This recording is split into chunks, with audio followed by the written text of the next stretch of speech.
because sitting back and thinking about it might not hurt anything, and certainly we should have been more thoughtful immediately after 9/11. But within weeks, it was not very long that the Patriot Act was passed and put into law, and I know there's a lot of discussion of that since then, and a lot of grassroots resistance to it. But that bill was brought up very rapidly. The rules were bent. The bill wasn't available to us even to read, and there are a lot of changes in there. The major change, of course, is the attack on the Fourth Amendment. And the other thing you ought to know is that much of has been put in the Patriot Act was already planned. They have had this legislation around. They were trying to get these powers and authority all along, and they just dumped them in, and they were able to get them passed. But you know, after the discussion occurred in the last year or so on talk shows and on the internet and all around the country, the grassroots must have done a good job, because the members of Congress were getting enough messages, you know, go slow on this. And so there was an amendment I was a co-author of with Butch Otter, and we amended the Patriot Act in the House last fall. And that was to at least strike the one provision for the sneak and peek provisions. And that is for our government not to be able to come into our house without a search warrant, sneak, look around, and just searching for something and not even have to tell anybody what was going on and tell a judge within 30 days. It's just a monstrous portion of the bill. But we brought that up and had a vote on it, and the vote was over 300 members voted to repeal that. So we were very, very encouraged. Two things. One, when the people hear about it and wake up, they come down with good sense and they get the message to their members of Congress, and the members of Congress respond properly.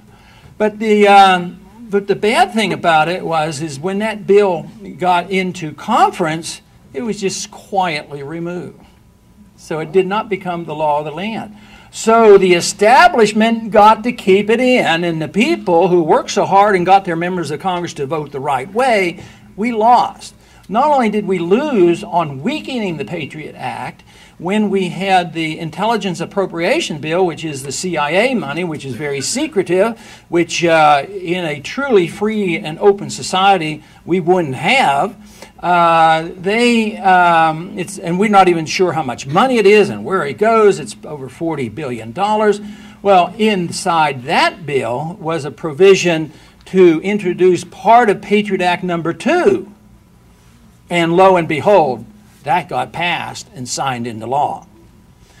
So that's why our job is so tough. So when we do rally the people and the people respond, and even the members of Congress get the message and they vote a certain way, then it is our vigilance that makes the difference. Can we follow through and watch and see what happens and read the bill after it comes out of conference? Most bills aren't read when they come out of conference, and that's where all the dirty work is done. You think when you debate it on the House floor and the committees, that's just for the public to hear it, you know, and get a little bit off our chest. And then ultimately, though, those who want certain things will put it into the conference bill, and then when they vote on the conference bill, there's usually an hour debate on the conference bill up and down, and very, very rarely does a conference bill get voted down. But that's why we continue to do bad things, and in spite of the efforts that the people make in expressing themselves, I don't say that to discourage you. I tell you that to be realistic and realize how persistent one has to be in order to make these changes.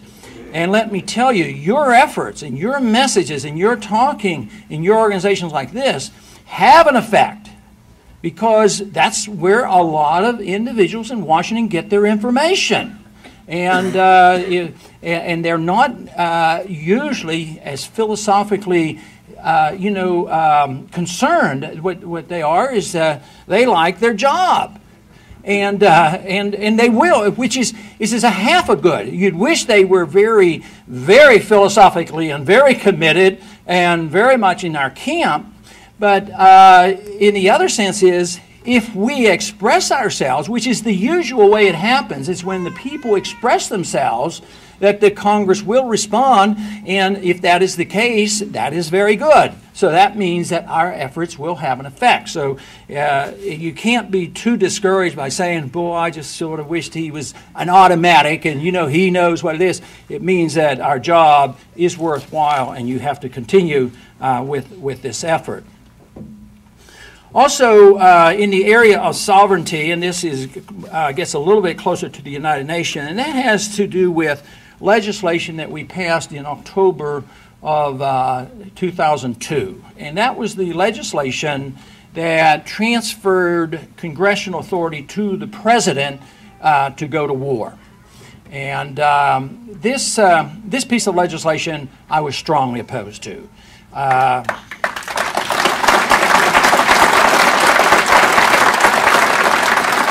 There are two issues involved. One, we are in war. We can't deny it. The way we go to war and whether or not the war is wise or not. I happen to think the war has not been a wise constitutional defensive war, so therefore I've been opposed to it, and there's room.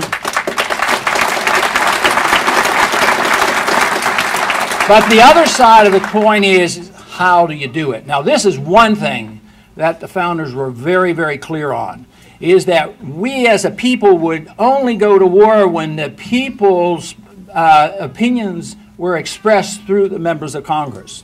And that is a declaration of war by the members of Congress, and that should be the only way we go to war.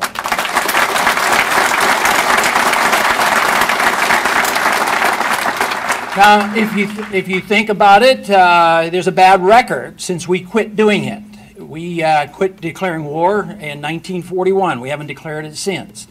But we do know that we won that war, clearly, in 1945. And yet, since then, have we had crystal clear victories? I guess you could. You could pick up a few skirmishes here and there that you could call crystal clear. But I wouldn't be too much bragging about the Korean War, and we're still going with that one. We've spent over $1 trillion over there, and now we're still worried about the North Vietnamese threatening us. And, of course, Vietnam was a political black mark, and to think of the loss of lives, not only the 60,000 men that died, but the ones that have been wounded and maimed and sick and died ever since, and they get forgotten. And so many veterans get forgotten. We're so much more interested in creating new wounded veterans, and we forget about the ones that had to suffer and don't get the right treatment back home.